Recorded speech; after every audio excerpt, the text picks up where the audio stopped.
वीरांगनाओं का धरना जारी, सियासत भारी।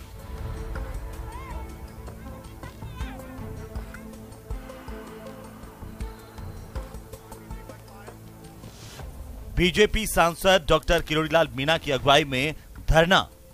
अब इंतजार करना है, उनके हृदय पिघलता है कि नहीं पिघलता, दया करके इनकी मांग सुनते हैं कि नहीं सुनते, मानते कि नहीं मानते, नहीं तो फिर आगे देखेंगे। सीएम से मिलने की कोशिश नाकाम, रास्ते में रोकी गई वीरांगनाएं। वीरांगना का अपमान कर रहे हैं।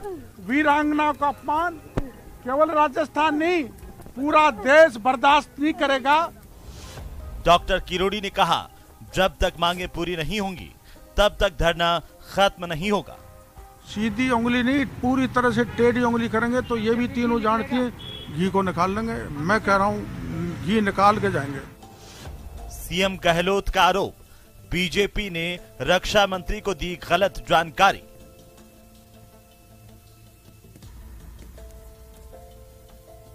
बीजेपी बोली, जिम्मेदारी से बचने की ना हो कोशिश। सरकार की संवेदनहीनता की हदें इतनी आगे बढ़ गई है कि वीरांगनाओं के मामले में भी राजनीतिक चश्मे से सरकार ने देखना प्रारंभ कर दिया। ये गलत संदेश है और आप दो बार आप ट्वीट कर रहे हैं, लंबी लंबी आप बखान कर रहे हैं, उसको एक्सप्लेन कर रहे हैं। उस एक्सप्लेनेशन की हमें जरूरत नहीं है, उस परिवार के साथ बैठने की जरूरत है। शहादत पर सियासी संग्राम। नमस्कार, प्राइम डिबेट में आप सभी का स्वागत। मैं हूं आपके साथ हेमंत कुमार। जयपुर में वीरांगनाओं का धरना लगातार जारी है और इसे लेकर भाजपा कांग्रेस एक दूसरे पर सियासत के आरोप लगा रहे हैं।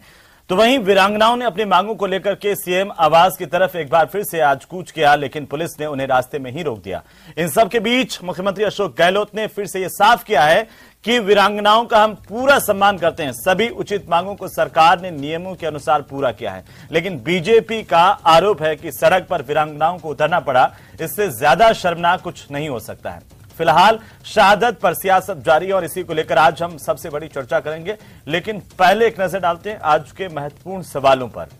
सवाल नंबर 1 इस बात को लेकर के है कि धरना अभी भी चल रहा है, धरना बरकरार है और सियासत क्या इसके लिए जिम्मेदार है, क्योंकि लगातार पिछले कई दिनों से धरना चल रहा है लेकिन बात बन नहीं पा रही है। सवाल नंबर 2, प्रशासनिक मजबूरी, मांगे आखिरकार कैसे होगी पूरी? यह भी महत्वपूर्ण है क्योंकि सरकार ने साफ कर दिया है कि जो नियम है उनके मुताबिक सब कुछ किया जा चुका है, लेकिन इसके बावजूद गतिरोध बरकरार है, तो गतिरोध टूटेगा कैसे? सवाल नंबर 3, आखिरकार क्या चुनावी फायदे के लिए वीरांगनाओं का इस्तेमाल हो रहा है, क्योंकि ये चुनावी साल है और अब एक दूसरे पर बीजेपी कांग्रेस आक्रामक है, बीच में वीरांगनाएं हैं। इनको लेकर के आज हम बात करेंगे, चर्चा करेंगे। हमारे साथ मेहमानों का एक पैनल जो है वो जुड़ चुका है, उससे मैं आपका तारुफ करवा दूं, सबका परिचय करवा दें, उसके बाद चर्चा पर चलेंगे। हमारे साथ हैं अरुण शर्मा, कांग्रेस पार्टी के नेता, साथ ही साथ आशीष चतुर्वेदी हमारे साथ हैं, भारतीय जनता पार्टी के नेता, और मिथिलेश जैमिनी हमारे साथ हैं, वरिष्ठ पत्रकार के तौर पर। तीनों का बहुत स्वागत है। और आज सबसे पहले जैमिनी साहब आपसे शुरू करना चाहता हूं, पत्रकार के तौर पर इस पूरे के पूरे घटनाक्रम को 9-10 दिन 11 दिन के कैसे आप देख पा रहे हैं? कौन सियासत कर रहा है और कौन जिद में बैठा हुआ है? देखिए हेमंत जी, सियासतदारों का काम सियासत करना है, लेकिन जो कहा जाता है कि शहीदों की चिताओं पर हर वर्ष लगेंगे मेले, यही उनका अंतिम निशान होगा। वो निशान तो मेले तो लग नहीं रहे, और सीएम हाउस के सामने जो नजारा देखने को मिल रहा है वो दोनों ही दलों के लिए निंदनीय है। क्योंकि आपको याद होगा जब जयपुर लोकसभा का चुनाव था, जयपुर ग्रामीण का, तो रोहितास लांबा की वाइफ को कांग्रेस टिकट देने को तैयार थी। यानी सियासत में कब कौन बदलेगा कोई पता नहीं है। अब इंपॉर्टेंट चीज क्या है कि जो अशोक गहलोत जी ने ट्वीट किया उसमें एक इंपॉर्टेंट चीज है कि क्या देवर को नियुक्ति दी जा सकती है क्या, तो उनके बेटों का क्या होगा। अब इसमें जो अहम सवाल उठ रहा है, सांगोद वाली जो वीरांगना है वो कह रही है कि जो 2 प्रतिमा लगी है, एक प्रतिमा जहां उनका अंतिम संस्कार किया गया था ओम बिरला जी ने लगाई है, दूसरी भरत सिंह जी ने लगाई है, लेकिन जो जमीन थी जो नगरपालिका ने दी उस पर कांग्रेसी नेता ने अतिक्रमण कर रखा, उसकी जांच होनी चाहिए, निश्चित रूप से होनी चाहिए। दूसरा इंपॉर्टेंट जो सवाल है वो ये है कि एक इनकी सड़कें नहीं बन रही है, मुख्य सड़क से वो बननी चाहिए, उसमें कोई सियासत नहीं। 4 साल से अगर प्रस्ताव चल रहा है तो उस पर सरकार को। अब इसमें एक जो सबसे बड़ा सियासी सवाल है कि प्रताप सिंह खाचरियावास और शकुंतला रावत दोनों जब चले गए, दोनों जब वार्ता हो गई और समझौता टाइप होने वाला था, उसके बीच में ये क्यों विघ्न आया? और जो मुख्य बात है कि राजेंद्र गुड़ा वो सैनिक कल्याण मंत्री, उनकी एंट्री क्यों नहीं हो रही? क्या वो मुकदमे में उलझे हुए हैं इसलिए नहीं हो रही? ये एक अहम सवाल है। अब दूसरा अहम सवाल है कि वसुंधरा राजे जी जो महिलाओं की बड़ी बनती है, बड़ी, उनका जन्मदिन भी महिला कल्याण दिवस के, वो आज तक इन वीरांगनाओं से मिलने क्यों नहीं गई? जब वो सालासर जा सकती है तो यहां क्यों नहीं गई? सतीश पूनिया क्यों नहीं गए? ये भी बीजेपी में जो सिर्फ फुटबॉल है। एक दिन 4 तारीख के दिन 3 मुख्य खबरें छपने के लिए जो 3 खेमों में बटी भाजपा दिखी, वो भाजपा के लिए भी चिंता का विषय है। एक सालासर आप कह रहे हैं कि दोनों पार्टियों के लिए चिंता का विषय है और दोनों तरफ से ही राजनीति हो रही है। जयमिनी साहब देखिए जी, इसमें मुख्यमंत्री अशोक गहलोत, जो ही सचिन पायलट की एंट्री हुई त्यों ही मामला गड़बड़ हो गया, त्यों ही क्रेडिट स्कोर हो गया कि ये क्रेडिट कहीं सचिन पायलट को नहीं चला जाए, क्योंकि वो जब लंच दे रहे थे पत्रकारों को तब इन वीरांगनाओं की एंट्री होती है और वो नीचे बैठकर बात करते हैं। वो प्रियंका गांधी के पास जाते हैं। लोग कह रहे हैं प्रियंका गांधी के फोन के बाद ये ट्वीट हुआ है और उन्होंने अपनी सफाई खड़गे साहब और राजनाथ जी को दी। तो कहीं ना कहीं नहीं, लेकिन जयमिनी साहब अब गतिरोध टूटे कैसे, ये सबसे महत्वपूर्ण है। देखिए बीच का रास्ता भी तो कोई निकल सकता है। ऐसे मामलों में हमेशा संवेदनशील रहते हैं जी। अशोक गहलोत जी ऐसे मामलों में हमेशा संवेदनशील रहते हैं। हमने उदयपुर वाले मामले में देखा, दोनों बेटों को नियुक्तियां दे दी। तो ये क्या मामला हुआ? क्योंकि अशोक गहलोत जी ऐसे संवेदनशील मुद्दों पर, उनकी पूरा 3 बार का कार्यकाल देख ले तो कभी ऐसे बैक फुट पे आए नहीं। लेकिन मुझे लगता है कि ये सियासत की अदावत जो 4 साल से दिख रही है, उस अदावत में कहीं सचिन पायलट को क्रेडिट स्कोर, और 3 बड़ी कास्ट इक्वेशन है जो पॉलिटिक्स के हिसाब से देखे, जाट, मीणा और गुर्जर, और इसमें हनुमान बेनीवाल की भी एंट्री हो गई, उन्होंने भी ट्वीट कर दिया। और मीणों में किरोड़ी लाल मीणा, तो ये पॉलिटिकल हो गया मामला, इसलिए उलझ रहा नहीं। 10-11 दिन लगने का सवाल नहीं। और इसमें बीजेपी और कांग्रेस दोनों को बड़ा मन दिखाना चाहिए और इसको सुलझाना चाहिए। आशीष चतुर्वेदी जी, ये मामला तो पॉलिटिकल हो गया है और इसी वजह से क्या ये उलझता जा रहा है? आप लगातार सरकार पर आरोप लगा रहे हैं। सरकार की तरफ से, सरकार के मुखिया ने साफ कर दिया कि राजस्थान सबसे ज्यादा देश भर में अगर शहादत को लेकर के कोई पैकेज देता है तो वो राजस्थान है और हम तमाम नियमों के मुताबिक पैकेज दे चुके हैं। फिर ये आपस के अंदर अदावत क्यों है? हेमंत जी, ये पूरा जो प्रकरण है ये राजनीति का विषय नहीं है। ये उन शहीद परिवारों का विषय है जिन्होंने देश के लिए अपना सर्वोच्च बलिदान दिया है। लेकिन सरकार के जो मुखिया हैं, जिसको बार बार हम संवेदनशील कहते हैं, आप देखिए इस पूरे प्रकरण में सरकार की संवेदनहीनता बहुत अच्छे से दिखाई दे रही है कि मुख्यमंत्री के घर से आधा किलोमीटर दूर पर धरना चल रहा है। वो पीड़िताएं जो हैं, वीरांगनाएं, वो मुख्यमंत्री से मिलने का प्रयास कर रही हैं, संवाद करना चाह रही हैं, और राजस्थान के मुख्यमंत्री जी को उनसे मिलने का समय नहीं है। उनको अपनी मांगों के लिए धरना देना पड़ रहा है। ये पूरे राजस्थान को शर्मसार करने वाली बात है। जब आप बताइए सरकार के मंत्री मिलने गए वहां पे, तो मुख्यमंत्री की सहमति से मिलने गए होंगे। अगर वो कोई आश्वासन दे रहे हैं तो क्या वो मुख्यमंत्री को बाईपास करके आश्वासन दे रहे थे? सरकार को इस पे पॉलिटिक्स नहीं करनी चाहिए और ये कोई चुनावी विषय नहीं है। हेमंत जी, ये राजस्थान शहीदों का, राजस्थान पूरे देश में जाना जाता है कि राजस्थान से सर्वाधिक लोग शहीद होते हैं। 4 साल हो गए, आपने जो उनसे मांगे की, क्या वो पूरी नहीं की जा सकती है? जैसा अभी मिथिलेश जी जिक्र कर रहे थे, सड़क की बात कर रहे थे। अगर कोई परिवार सड़क की बात कर रहा है तो क्या सरकार के लिए बड़ी चीज है क्या सड़क बनाना?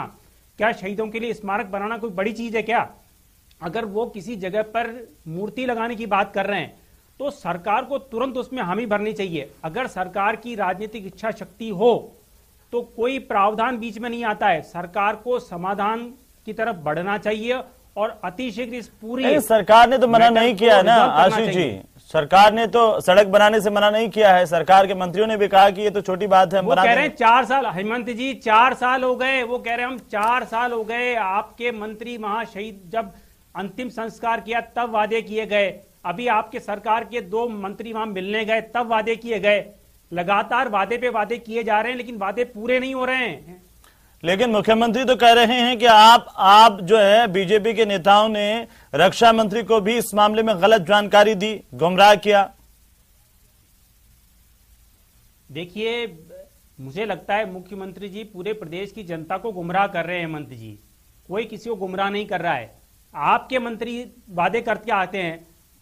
आपके मंत्री ने कहा था कि हम वहां पे नामकरण कर देंगे स्कूल का, आपने कहा था हम सड़क बना देंगे, आपने कहा था हम स्मारक बना देंगे। और जहां तक नौकरी की बात है, मुख्यमंत्री जी को अगर लगता है कि प्रावधान नहीं तो उनके परिवारों से बात करके स्थिति को स्पष्ट करना चाहिए। मुख्यमंत्री जी संवाद क्यों नहीं कर रहे हैं? इतना नजदीक बैठ करके अगर राजस्थान का मुख्यमंत्री अपने आप को संवेदनशील कहता है और उनसे संवाद नहीं कर रहा है तो ये क्या मैसेज जा रहा है, मुझे बताइए हेमंत जी आप। ठीक है, मैं वापस आता हूं। अरुण शर्मा जी, बीजेपी कह रही है, आप कह रहे हैं कि राजस्थान में यह परंपरा रही है, रवायत रही है और हम पूरा सम्मान कर रहे हैं शहीदों के परिवारों का, लेकिन बीजेपी कह रही है कि शहीदों का परिवार धरने पर है, यही सबसे बड़ी शर्मनाक बात है इस प्रदेश के लिए। आप क्या कर रहे हैं और कांग्रेस का अपना व्यू क्या है? मुख्यमंत्री ने तो साफ कर दिया कि नौकरी को लेकर स्थिति क्या है, लेकिन कांग्रेस का पक्ष क्या है? कांग्रेस किसके पक्ष में खड़ी हुई है? सरकार की तरफ है या फिर वीरांगनाओं की तरफ है? देखिए हेमंत जी, ये बड़े दुर्भाग्य की बात है कि वीरांगनाओं का नाम लेकर जिस स्तर की राजनीति यहां दिखाई दे रही है राजस्थान में, उसकी वजह है भारतीय जनता पार्टी इस बार बिल्कुल मुद्दा विहीन है। इनके पास कोई मुद्दे नहीं हैं, कोशिश करते रहते हैं टटोलने की। इनके ये नेता हैं किरोड़ी लाल जी, इनकी अनोखी शैली है। एक तो भारतीय जनता पार्टी में मुख्यमंत्री पद के दावे साबित करने के लिए लोग क्या क्या नहीं कर रहे। अब किरोड़ी जी की, क्योंकि वो बर्थडे वाली शैली नहीं है कि बर्थडे मनाएं और मंदिरों में जाएं, उनकी यही शैली है। वो घर से निकल जाते हैं और फिर मुद्दे तलाश करते हैं कई बार कि कौन सा मुद्दा ठीक रहेगा। इस बार उन्होंने ये मुद्दा उठा लिया है। अभी आपने चर्चा की कि वीरांगनाओं को रास्ते पे आना पड़ा। मैं इससे कोई बहुत सहमत नहीं हूं। उनको उकसाया जा रहा है, उनको लाया जा रहा है, समझौते तक बात पहुंच जाती है, मंत्री मिल लेते हैं, लेकिन फिर उनको लगातार इस बात के लिए उकसाया जाता है कि इसको लंबा से लंबा करें। देखिए, इसमें कोई शक नहीं है, ये कुछ भी कहते रहें, राजस्थान सरकार हमेशा इन मामलों में शुरू से संवेदनशील रही है। कारगिल का जो पैकेज था हेमंत, मैं आपको बताना चाहता हूं, वो पूरे भारत में वन ऑफ द बेस्ट था जब कारगिल का युद्ध हुआ था। उसके बाद हमने संशोधन करके कई चीजों में इसका इजाफा किया। पुलवामा वाले केस में 50 लाख रुपए का जो कैश दिया जा रहा है, या तो 25 लाख रुपए कैश या 25 बीघा संचित जमीन या MIG का मकान, और अगर ये दोनों नहीं ले रहे हैं तो 25 लाख उसके पेटे दिए जाते हैं। तीनों केसों में 50 लाख रुपया दे दिया गया है। 5 लाख रुपए की FD शहीद के माता पिता के नाम पे की जाती है, जिसके ब्याज से उनका डे टू डे हर महीने खर्चा चलता रहे। तीनों केसों में वो कर दिया गया है। शहीदों की मूर्ति गांव के लोगों को प्रेरणा दे, राजस्थान के नौजवानों सारा कुछ कर दिया, लेकिन इसके बावजूद भी वीरांगनाएं धरने पर क्यों है? इसका क्या जवाब है आपके पास में? और आप मुझे ये बताइए कि बीजेपी जब ये कह रही है, आप ये बताइए अरुण जी कि कांग्रेस का पक्ष क्या है? क्या वीरांगनाएं कह रही हैं कि उनके देवर को नौकरी दी जानी चाहिए, तो आप उसके पक्ष में है या नहीं है? क्या दी जानी चाहिए या नहीं दी जानी चाहिए? एक संगठन के तौर पर क्या मानते हैं आप? देखिए, बड़ा स्पष्ट है हेमंत जी। कहां गारंटी है कि ये बात देवरों पे रुक जाएगी? अव्वल तो तर्कयुक्त है ही नहीं। मुख्यमंत्री ने खुद ने भी कहा है कि जो वीर हैं, वीरांगना हैं, उनकी जो संतति है उस पर ये कुठाराघात भी हो सकता है। आज आपका आज की तारीख में देवर से ठीक रसूख है। आपको पता है भारतीय समाज में कल की क्या गारंटी है? कल की तो किसी की भी गारंटी नहीं है ना अरुण जी। आज की गारंटी यह हो सकती है कि मैं कह रहा हूं, इसलिए आखिर ये गतिरोध क्यों नहीं टूट रहा है?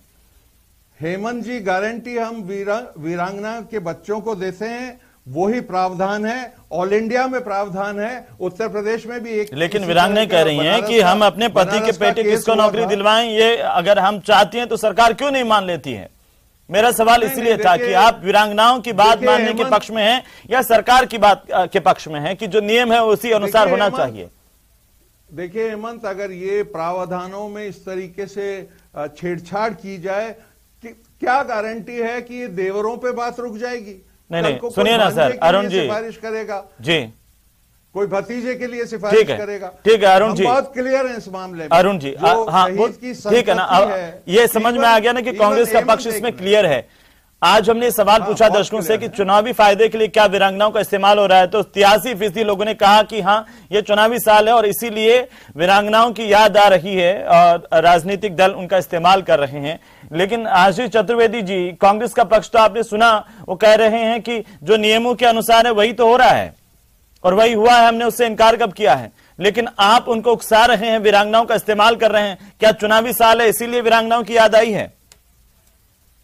देखिए हेमंत जी, सबसे पहले तो मैं स्पष्ट कर दूं कि ये जो धरना चल रहा है वो किसी पार्टी के बैनर पर नहीं चल रहा है। आप देखिए 3 शहीद लोग जो पुलवामा में शहीद हुए, उनकी वीरांगनाएं अपनी मांगों को लेकर के जो है धरना दे रही हैं। और केवल भारतीय जनता पार्टी नहीं, इवन अरुण जी को इस बात का जवाब देना चाहिए हेमंत जी कि भाई आपके पार्टी के पूर्व प्रदेश अध्यक्ष ने भी मुख्यमंत्री जी को पत्र लिखा है और मुख्यमंत्री जी से कहा है कि अगर सरकार की इच्छा शक्ति हो तो प्रावधानों में भी संशोधन किया जा सकता है। मतलब मुझे समझ में नहीं आ रहा है कि सरकार एक अड़ियल रुख लेकर के बैठी हुई है, सरकार को वार्ता करनी चाहिए। लेकिन वो एक आशंका जता रहे हैं आशीष जी, वो एक आशंका जता रहे हैं कि अगर ऐसा हुआ तो आगे भी फिर क्या गारंटी है कि तमाम केसेस में इस तरह के मामले सामने आने लगेंगे। और क्या आपको ध्यान है कि कोई आप बीजेपी शासित राज्य में भी ऐसा हुआ है कि जब शहीदों के नाम पर देवर को नौकरी दी गई है? नहीं, ये कोई गाइडलाइन लगता है हेमंत, ये जो आशंकाएं जताई जा रही है उसके बेसिस पे आप जो वार्ता है उसको टाल नहीं सकते ना। आप वार्ता कीजिए। नहीं, आप ये बताइए ना कि अगर मुख्यमंत्री पूछ रहे हैं कि अगर शहीद के बेटे को नौकरी नहीं देकर के उनके रिश्तेदार को नौकरी देने का प्रावधान किया जाए, कल को उनका बेटा बड़ा होगा, और इन्हीं शहीदों के परिजनों ने लिख करके सरकार को दिया था कि जब हमारा बच्चा बड़ा हो जाए तब इनको नौकरी देना, अब ये अचानक से देवर को नौकरी देने की बात आ रही है, ये वाजिब है क्या? ये पूछा जा रहा है आपसे, इसलिए मैं सवाल पूछ रहा हूं। हेमंत जी, मैं फिर आपसे कह रहा हूं कि ये कोई स्टैंड भारतीय जनता पार्टी का नहीं। हम कह रहे हैं कि जो राजस्थान की पुलिस अपमान कर रही है, बताइए आप, उनके शहीदों के परिवारों के साथ, मुख्यमंत्री जी उस पर कोई एक्शन ले नहीं रहे हैं। भाई आप उनसे वार्ता नहीं, नौकरी पर क्या स्टैंड है आपका? नौकरी पर क्या स्टैंड है आपका? बैठना ही क्यों पड़े? आशीष जी, नौकरी पर क्या स्टैंड है आपका? ये सेकेंडरी बात है। देखिए हेमंत जी, हमारा स्टैंड ये है कि अगर मुख्यमंत्री जी को लगता है कि कुछ प्रावधान ऐसे हैं जिसके कारण ये पूरा नहीं किया जा सकता है, तो मुख्यमंत्री जी को तत्काल परिवारों से वार्ता करनी चाहिए, उनको समझाना चाहिए। ठीक है, भारतीय जनता पार्टी को समझाने की आवश्यकता नहीं है यहाँ पे। ठीक है अरुण जी, बात तो हो सकती है ना, इतने दिनों से आप जल्दी से जवाब दीजिए। जी, जमीनी साहब पास जाऊंगा। देखिए, एक तो मुझे खुशी है, मेरे दोस्त ने अभी कहा है कि भारतीय जनता पार्टी के इस आंदोलन से कोई लेना देना नहीं है। ये कमाल की बात है, किसी भी अंधे को भी दिख सकता है। 2 मिनिस्टर बोल रहे हैं इनके, और यहाँ के रोड़ीलाल जी तो बोल ही रहे हैं, और पूरी इसको राजनीति का रंग दे दिया गया है। अरुण जी, मैंने और ये कह रहे हैं कि भारतीय जनता पार्टी लेना देना नहीं बोला है। अरुण जी, आप मेरे शब्द आप अपने नहीं, उन्होंने ये कहा कि भारतीय जनता पार्टी का धरना नहीं है। अरुण जी, हाँ, उनका धरना नहीं है, पर इनका पूरा आशीर्वाद, नहीं, आशीर्वाद क्या, विपक्ष के तौर पर इन्होंने कहा कि विपक्ष के तौर पर हमारा फर्ज है आवाज उठाने का अगर कोई प्रताड़ित है, पीड़ित है। हेमंत, मैं आपको सिर्फ ये बताना चाहता हूं कि राजस्थान का जो पैकेज है वो भारत में सर्वश्रेष्ठ। मैं तो ये कह रहा हूं, वो ये कह रहे हैं कि बात तो हो सकती थी ना, अभी तक कोई मुलाकात क्यों नहीं हुई है? उत्तरांचल में ना आसाम में कहीं भी इस टाइप का पैकेज है। मुझे अरुण जी, कोई बीच का रास्ता तो निकल सकता है ना। इसका मतलब तो फिर अगर आप ये कह देंगे और वीरांगनाएं उस जिद पर अड़ी रहेंगी या बीजेपी उनके साथ खड़ी रहेंगी तो ये स्थितियां चलती रहेंगी। बीच का रास्ता तो हेमंत, आई एम श्योर 1-2 दिन में ये रास्ता खुलेगा, उनकी सड़कें तुरंत। और 11 दिन में क्या सरकार 2 किलोमीटर की सड़क नहीं बना सकती थी? ऐसा लगातार कहा गया। डॉक्टर किरोड़ीलाल मीणा ने कहा कि देखिए, सीधी अंगुली से घी नहीं निकलता है तो टेढ़ी अंगुली से घी निकाल करके जाएंगे हम। देखिए, इन मुहावरों में मेरी कोई रुचि नहीं है। वो अक्सर उंगली टेढ़ी करने की धमकी देते रहते हैं, और प्रेस कॉन्फ्रेंसों में नीली डायरी में वो रीट के नाम भी बताते हैं, मेरे पास सबके नाम हैं। इन बातों में कुछ नहीं रखा है, और जो भी न्यायोचित काम है वो राजस्थान सरकार जरूर करेगी। हमसे ज्यादा इस मामले में संवेदनशील कोई हो नहीं सकता। मैंने आपको जिक्र किया, भारत में सर्वश्रेष्ठ पैकेज हम लोग देते हैं और तुरंत देते हैं। वो तो ठीक है, लेकिन बनारस का ये भी तो आपको आप ही की उदाहरण जिम्मेदारी दे रहा है ना कि कोई वीरांगनाएं अगर 10-11 दिन से धरने पर बैठी हुई, सड़क पर बैठी हुई, तो उनसे बात की जाए और उस समस्या का निवारण हो। बात चल रही है लगातार। अभी आशीष जी ने ही बताया 2 मिनिस्टर वहां जाके मिले हैं। वो तो कह रहे हैं कि मिनिस्टर्स वहां पर, और वो कह रहे हैं, सुनिए ना, वो कह रहे हैं कि मिनिस्टर तो वहां पर आश्वासन देकर के आए, उसके बाद सरकार की तरफ से दूसरा बयान आ गया।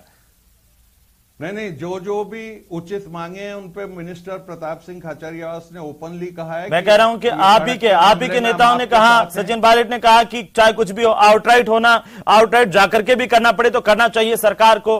प्रताप सिंह खाचरियावास ने कहा कि हमने मना ही नहीं किया नौकरी देने के लिए, उसमें भी प्रावधान बदल करके कर देंगे।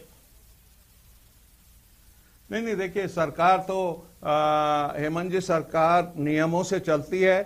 हर पर्टिकुलर केस में अगर रोज आप नौकरियों जैसे काम में संशोधन करते रहे, मैंने आपको बताया है ये आसान काम नहीं है आशीष जी, ये आसान नहीं है, देश सरकार करी कि आसान काम नहीं है, कांग्रेस करी आसान काम नहीं है संशोधन इस तरह से। बेसिकली हेमंत जी हो क्या रहा है, पूरे मुद्दे पर सरकार लगातार यू टर्न ले रही है। सरकार के मंत्री कुछ और बोलते हैं, मुख्यमंत्री कुछ और बोलते हैं। सचिन पायलट जी की भाषा कुछ और है, अरुण जी की यहाँ पे जो कांग्रेस का पक्ष है वो अलग रखा जा रहा है। मतलब आप पूरे मुद्दे को उलझाए रखना चाह रहे हैं। कहीं पे भी सरकार की तरफ से या कांग्रेस पार्टी की तरफ से ऐसा दृष्टिकोण नहीं आ रहा है कि हम इस मुद्दे का शीघ्र से शीघ्र समाधान चाहते हैं।